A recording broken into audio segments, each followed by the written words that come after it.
Have you ever wanted to complete every Pokemon game using the same team?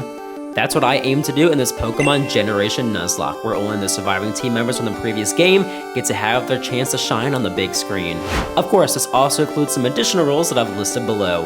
Last time out in the Center region, we managed to keep Hungry the Hippowdon and Franklin Torterra alive against a brutal Cynthia battle. Let's see if they can live on as the Ultimate Pokemon Nuzlocke continues in the Johto region. You know what they say, if you love something enough, then let it go and it will come back. But not usually. Unless you find yourself back in the Johto region for the second round, with hopefully some better results this time. We start the journey by meeting our new girlfriend named Lyra, who mysteriously comes out of the professor's house at nighttime. Something seems sketchy. But we choose to ignore it and head inside to meet Professor Elm and choose our starter. I wanted to change it up a bit this time since the last time I got here I got Cyndaquil, and since I got Turtwig and Sinnoh, I think it only made sense to get a Totodile this time. And she just happens to be a girl, so her name will be Miss Chomps. Elm sent us on a journey to go talk to Mr. Pokemon, and we reluctantly give him our phone number. Bad mistake, Crispy. Outside, we make our way to the west and head on over to Cherry Grove City. While in the city, we do end up going on a date with an old man, but it's definitely worth it as he gives us an item to help us out on our journey. We continue north and make it into the sketchy house in the woods. I hope nothing bad happens to me here. Inside, we meet Mr. Pokemon and also the world-famous Pokemon professor, Professor Oak, who I know all about because my mom has posters of him plastered all over the living room. After talking to Mr. Pokemon and getting the mysterious egg, we head outside, and that's when my worst fear happens. Professor Elm gives me a call. But I'll let it slide this time, as there has been an emergency at the lab and we gotta head back to see what's going on. Back in Cherry Grove, we run into a red-haired boy who seems to be in a rush, running away from Newbark. This is clearly not the culprit of the lab crime scene. He challenges us to a battle with a Pokemon that I feel like we just saw not too long ago. Correlation? Probably not. We take him down and make our way back to the lab, only to be met by the police and Professor Elm. They ask me if I know anything about the suspect, which happens to be a red-haired— oh wait, we just battled a guy just like that. They ask the most important question of the Nuzlocke. What was that man's name? And of course, you could tell by the smirk on his face that this guy was none other than Baby J. There was absolutely no doubt about it, that was his name. And you might be asking yourself, who is Baby J? And if you're asking that question, I would take a quick look on Netflix and type that in, just see what comes up. We head back outside and tie up some loose ends before leaving our mom to go pursue our dreams of being a trainer. Peace out, Madre. In the grass just outside town, Lyra, our girlfriend, teaches us how to catch a Pokemon. Like we didn't already know how, she just wanted to spend more time with us. But now that we have Pokeballs, we can officially begin the Nuzlocke. Our first encounter happens to be the ultra-rare Pokemon, Rattata. We catch her and name her Minnie. On the route to the north, we catch yet another Pokemon, which happens to be a Geodude that we call Dwayne, for obvious reasons. We make it back to Cherry Grove and onto the north route to pick up encounter numero tres, Spinarak, who we name Madam Web. We battle through the trainers on the route and briefly pop into the dark cave to pick up encounter number 5, Batilda, the Zubat. In the grounds outside Violet City, we also pick up encounter number 6, Chirp the Pidgey. We finally arrive in Violet City, and boy does it look beautiful. I just hope Baby J isn't here to ruin the day. Before we take on the gym, we gotta take on the Sprout Tower so we can gain a few levels. We head on in and take down so many old men. A little more than I would prefer. At the top, we do run into Baby J, who is harassing one of the old men. We scare him off and challenge the elder to a battle so we can get the HM for Flash. Now that we got the Sprout Tower out of the way, it was time to train up in the grounds outside Violet for a little bit and then make our way into the gym. After gaining a few levels, we make our way inside and head on up to take on Faulkner, the flying type gym leader. My plan here was easy. Use Rock Throw from Dwayne and basically just repeat that until we win. It sounds easy, and in fact, it was, as we do pick up our first badge of the Johto region. Outside, we run into a Kimono girl, and also receive an egg to add to the party. In the route to the south, we pick up our next encounter, which is a Bellsprout who we name Petals. The route proves to be boring until we get to the bottom and get offered a Slowpoke tail for only 1 million Poke, which sounds like an absolute bargain, but I am only a young boy and I do not possess those kinds of funds. Yet. We make our way into the Union Cave and get a Sandshrew as our encounter, who we name Clive. We make our way to the cave and pop out into the following route that leads us to Azalea Town, the home of the second gym. But first we talk to an old man named Kurt, who needs some assistance at the Slowpoke well. So we make our way down and we see what we can do down there. In the well, we run into a mysterious group of individuals who call themselves Team Rocket. But they're not very intimidating as we beat them all very easily. In the back of the well, we face off against Proton, who proves to be no match for the Johto squad. We rescue the Slowpokes and save the town from the Rocket invasion. What a start to this adventure. Now it was time for us to take on the second gym, the Bug-type user conveniently named Bugsy. We battle through the trainers and make our way to the back to begin the battle. I initially lead with Chomps, but I was foolish of me to think that Dwayne wasn't going to overtake this battle. So I let him do his thing as I switched him out, and he just runs the show the rest of the way, earning not only the second badge, but our first evolution, Chomps into a Croconaw. Now that we have the badge, we can finally venture into the Ilex Forest and continue towards the third badge in Goldenrod. But first, Baby J makes a surprise guest appearance and challenges us to a battle. Luckily, I knew this was coming, and I had nothing for that Bayleaf. So I made sure Madam Wimp gained a few levels before battling him, so I had something to counter it with. This proved to work wonders, as the Bayleaf can't do anything against her. We just used Poison Stings and some scary faces before we switch into Chomps to finish the job. His last Pokemon, Ghastly, was also a joke. Baby J, I think it's time for some new Pokemon. We continue into Ilex Forest and get an Oddish as our encounter. We catch him and name him Sleepy. Before we can continue, we gotta play a game of tag with some Farfetch. We do this and get the HM for cut so we can continue through the rest of the forest. On the other side, we make our way into the following route and get a Drowsy as our encounter. And if you've been watching this Nuzlocked series, you'll know how much I despise this very ugly man. However, we do catch him and we name him No, as my hatred for him intensifies. We also meet up with Lyra, who introduces us to not only the daycare couple, but her grandparents as well. This relationship is moving forward so fast. In Goldenrod, we head directly to the gym so we can start the shit show of a gym fight. Just thinking of battling Whitney gives me goosebumps. My plan for her was to reluctantly use No to put her Clefairy to sleep and be able to knock it out without too much damage to the rest of my team. We put this plan into action and start the battle against the normal type gym leader, Whitney. The plan actually works out very well as we get through the Clefairy with little issues. But now it was time for the Milk Drinker to make its debut. My goal here was to use Rock Smash to lower her defense, while also using Protect that I picked up in the department store. This way I could stall out any rollout attempts. This caused the battle to get a little too close for comfort, as we end up having to sack off Petals, the Bellsprout in our time of need. But it should have been No! We get the badge just barely, and we receive our first egg from the Sinnoh region as well. Let's see who will be making their big return to the screen first. We head back to the Pokemon Center after getting the Squirt Bottle and get the egg from the PC. It hatches and we welcome Hungry the Hippopotas of the Johto region. You're going to love all the water around here, my hungry little friend. After this, we head north to the next route to continue towards Ecruteak City. But first, we make a stop at the National Park to pick up our next encounter of a Hoot Hoot, who we name Gabora. On the route to the east, we battle a couple of trainers and find ourselves up against a strange-looking tree. We do what any sane person would do and toss some water at that wiggly boy, causing the monster to attack. I was planning to catch Sudowoodo, but he started doing a little too much damage, so I just backed out and ran away. Peace out, tree. We finally arrive in the spooky and sacred city of Ecruteak, home of the 4th badge. But first, we make our way into the Burnt Tower just to see what all the rumors are about. Inside, we find a stalker named Eusine and also Morty, the ghost-type leader of the town. And yes, we do run into Baby J once again. So we show him why I'm the chosen one and we beat him down without any issues. We head into the basement and see a couple of cool cats hanging out. They catch sight of me and disperse, but not before a little kiss on the hat from good old Suicune. We also pick up an encounter of a Coughing who we name Cough, but with the K. I know, very clever of me. Before the gym, I knew I wanted to train up and get Dwayne to evolve into a Graveler. So we head out to the route to the west and try to get a milk tank of our own. But after throwing 20 Pokeballs, it was obvious where her true loyalty lied. Damn you, Whitney. But we do get Dwayne the Rock Geodude to evolve into a Graveler, which means it was now time to take on the gym.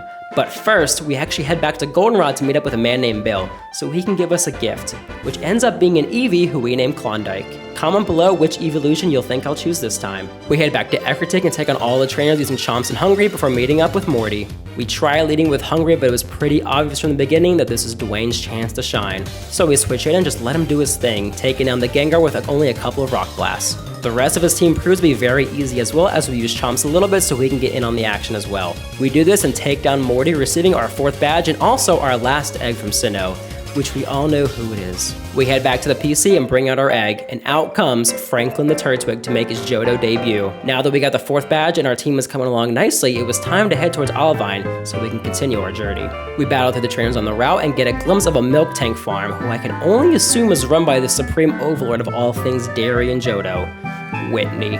We make it through and find ourselves in Olivine, where we get a brief conversation with our rival, Baby J. Now that we made it into town of the famous lighthouse, it was time to make the climb up that very tower. Also, not to jinx anything, but this might be the longest I've gone with only losing 1 Pokemon, but I highly doubt that'll continue. We make our way up the lighthouse and find Jasmine hanging out with a sick Ampharos, and instead of going to get medicine, she actually sends us on a mission to get it instead.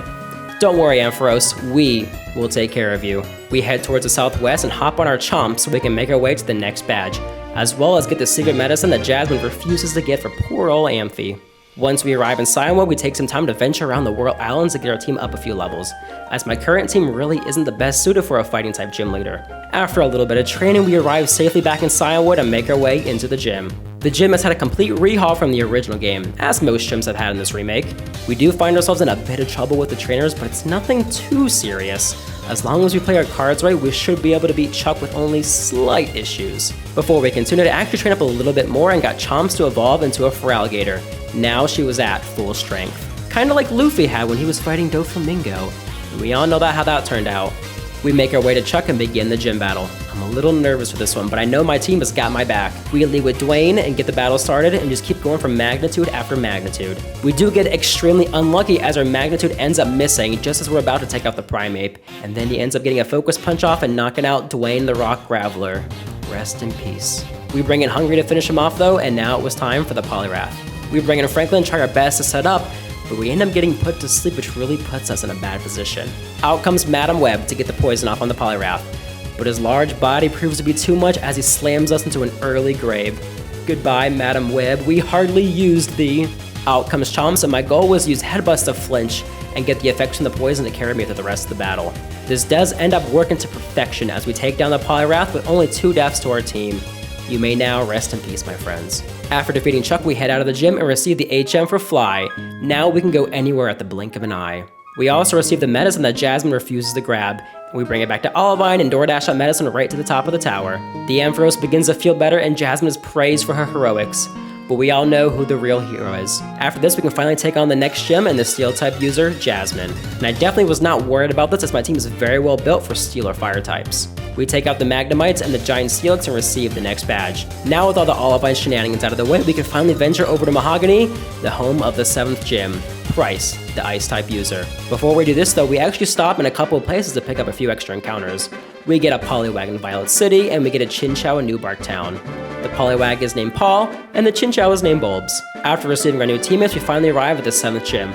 But before we can do anything, we make our way north to the Lake of Rage to see what's happening up there. We see a red Gyarados in the middle of the lake who doesn't look too good, so we head out there and knock him out so we can cool that beast. To our surprise, we run into Lance, the Dragon-type user, afterwards, who tells us to meet him back in Mahogany, as he's discovered a secret rocket base hidden somewhere in the town. Back in town, we head inside and see Lance absolutely thrashing this poor guy around.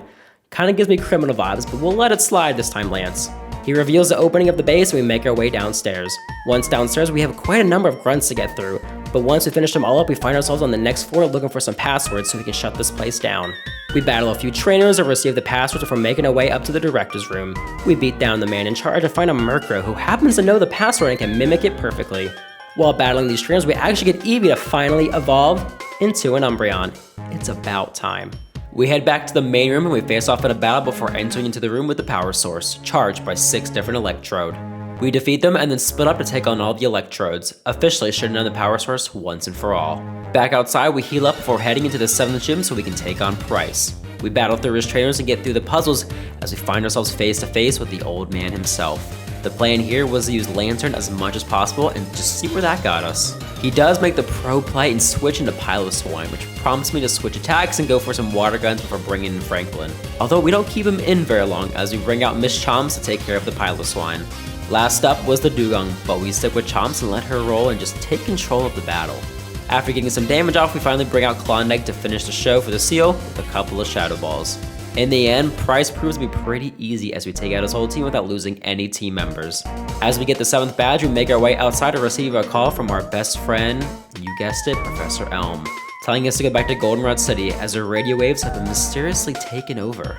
We fly back to the Milk Tank Lady City and we head up to the radio tower.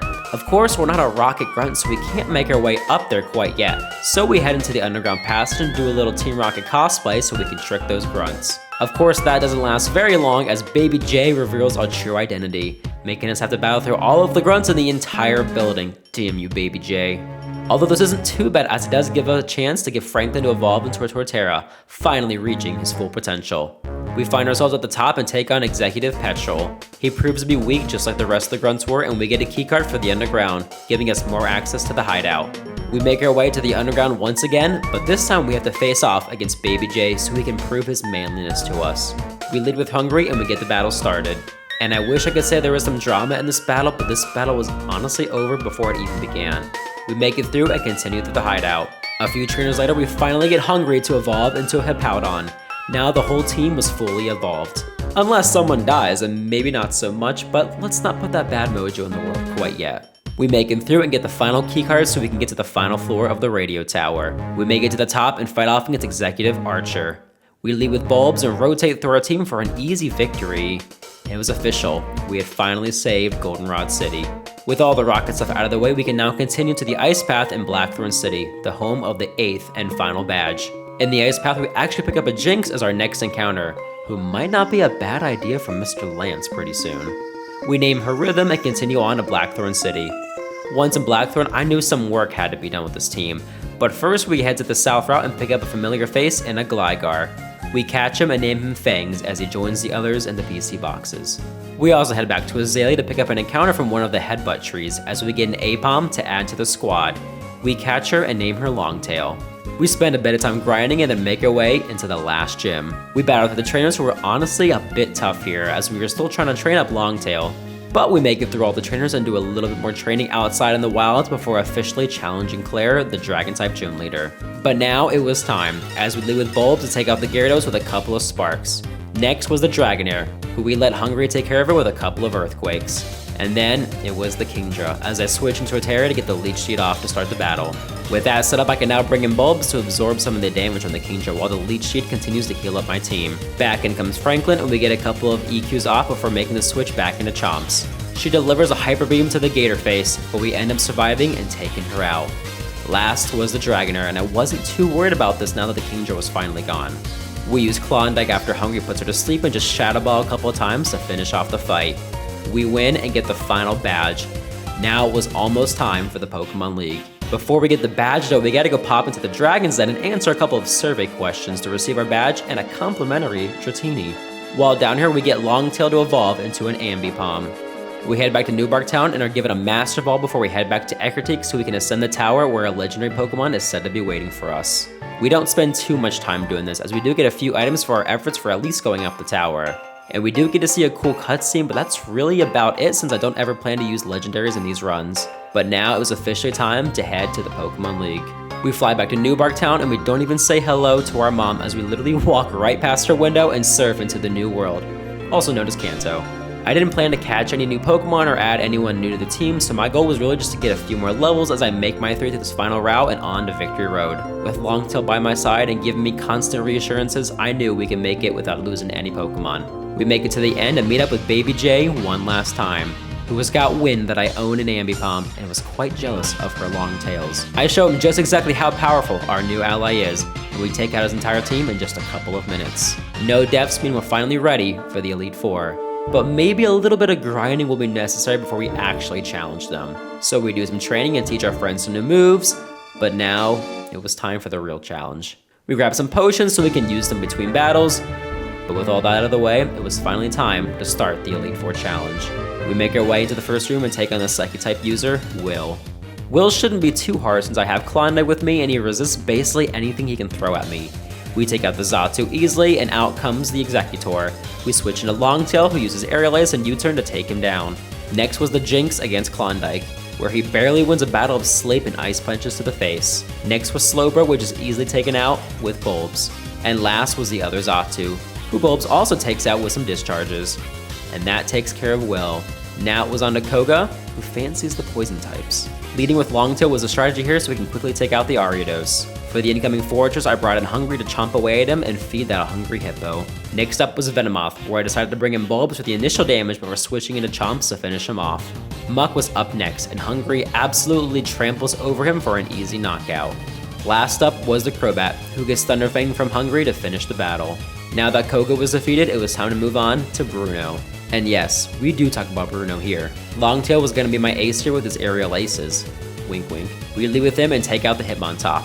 Next was the Hitmonlee, where we switch into Bulb so we can surf him away. Or at least I thought, as he decides to switch into Onix and give me another quick kill, so I'll take that.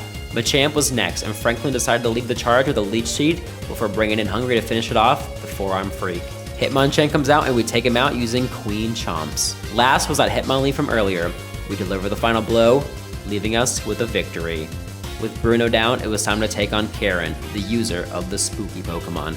Her Umbreon proves to be a slight issue as she starts to get some double teams off, but with a leech seed from Franklin, it proves to not be too consequential.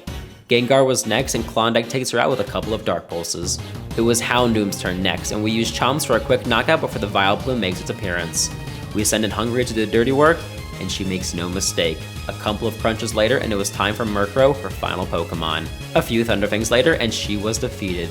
With all the Elite Four out of the way, it was finally time to take on Lance. We heal up and change the lineup to make our way into the final battle of the Johto region. We walk in with Bulbs by our side and talk to the Dragon Master and champion, Lance. To start off, we use some discharges to get an easy knockout against the Gyarados. But up next was one of 3 different Dragonites. The question was, which Dragonite would come out first? I sent out Torterra to get the leech seed off before switching into Chomps to deal a couple of Ice Fangs, knocking out the first of the 3 Dragonites. Up next was the second of the 2 Dragonites, so we rinse and repeat with the same strategy. Some leech seeding and a couple of Ice Fangs later before switching into Bulbs to absorb the Thunder lets us knock out the second Dragonite with an Ice Beam. Now it was time for, you guessed it, the 3rd Dragonite. We bring out Chomps, who gets paralyzed, but we break through and deliver the Ice Fang. We actually get paralyzed the next turn, but since Dragonite Numero Trace used Hyper Beam, we had a spare turn to attack. So we get the Ice Fang off and knock out the last Dragonite. Now it was time for Aerodactyl, so we're bringing Franklin to get off another leech seed before switching into Klondike to hopefully withstand a couple of attacks while also using Protect. A quick switch back to Franklin to get a little bit more leech seed damage ends up not paying off enough, as we do lose our favorite turtle. And don't cry because it ended. Smile because it happened, Franklin. We bring out Klondike to keep chipping away at this pesky Aerodactyl before we're really just locked into a stall battle against this thing. But it all works out as we finally knock him out. Now it all came down to the last Pokemon, the Dragonite. We bring in Hungry to begin the final attack. We use Yon to put the Charizard to sleep, and now it was now or never. We deliver a Thunderfang and then switch into Longtail just in case he decided to wake up, which in fact, he did wake up, so that was definitely a good call. It was now Longtail against Charizard, and I knew a sacrifice would probably have to be made here. We switch into Klondike, who deals as much damage as he can before biting the dust. Back into Longtail, and the Charizard just barely manages to hang on to my attack. He ends up knocking out Longtail, but the Sandstorm also rewards us and knocks out the Charizard at the same time. We had won, but we did lose a few key team members. We had finally finished the Johto region for the second go-round, and we managed to keep a few friends alive in the process. We head into the back to officially register into the Hall of Fame with Captain Bulbs by our side. But now it's official. We have finally finished HeartGold with 3 surviving team members in Hungry, Chomps, and Bulbs. They are the lucky 3 who will get to experience the Unova region in all its glory. And of course, the only question that remains is, what starter should I choose for Unova?